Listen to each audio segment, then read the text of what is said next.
أشهد أن لا إله إلا الله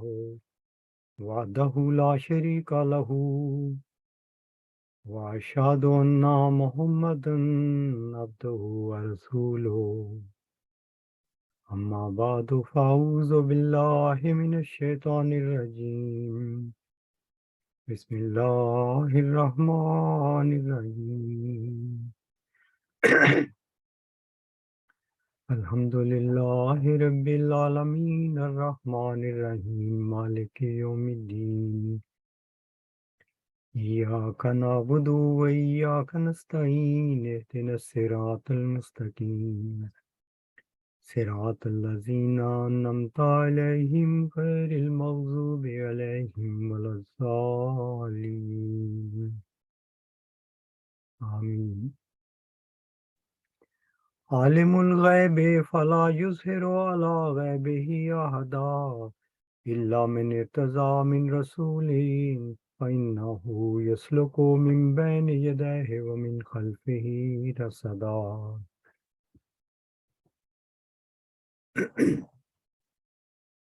غیب کے جو خبریں رسولوں کو دی جاتی ہیں اس پر گزشتہ کئی جمعوں سے میں مختلف زاویے سے اپنا نقطہ نظر بیان کرتا آیا ہوں۔ آج بھی ایک نئے نقطہ نظر سے یہ چیز پیش کرنے کی کوشش کروں گا۔ ایک بنیادی سوال، ہم کون ہیں، ہمارا آغاز اور انجام کیا ہے، ایک ایسا فطرتی سوال ہے کہ جس کو کبھی بھی چھوڑا نہیں جا سکتا۔ اب ہم اس چیز پر یہ دیکھتے ہیں کہ سائنس اس بارے میں کیا کہتی ہے، اور مذہب سے میری اس وقت مراد قرآن ہے، وہ الہامی تعلیم جو غیب سے حضرت صلی اللہ علیہ وآلہ وسلم کو دی گئی تھی۔ ہم اگر سائنس کے حوالے سے دیکھیں تو یہ سوال بھی ہمیشہ سے اہل علم لوگوں کے سامنے رہا ہے، وہ اس پہ تحقیق کرتے رہے ہیں اور نئی سے نئی تحقیقات سے گہرے مضامین سامنے آتے ہیں۔ ہم مثلاً دیکھتے ہیں کہ 1609 میں جب پہلی دفعہ گیلیلیو نے دوربین بنائی تو اس نے وہ چیزیں دور کی اس کے ذریعے سے دیکھیں جو ہماری آنکھ بغیر دوربین کے نہیں دیکھ سکتی۔ یہ بہت بڑی دریافت تھی، اور یہی چیز آگے نیوٹن نے کائنات کا مطالعہ کے لیے استعمال کی۔ پھر ہم یہ دیکھتے ہیں کہ آج سے تقریباً 30-32 سال پہلے جب انسان نے خلا میں بھی جانا شروع کر دیا تو وہاں پر ہبل نام کی ایک ٹیلیسکوپ بھیجی گئی۔ اس نے ہمارے علم میں بہت اضافہ کیا اور ہمیں کائنات کو ایک اور نئے نقطہ نظر سے دیکھنے کا موقع فراہم کیا۔ یہاں پر مختصر یہ بتا دیتا ہوں کہ یہ جو ہبل ٹیلیسکوپ ہے جو غالباً زمین سے 570 کلومیٹر کے فاصلے پر گردش کر رہی ہے، اس کی کوالٹی یہ ہے کہ یہ ویزیبل اسپیکٹرم کو دیکھ سکتی ہے۔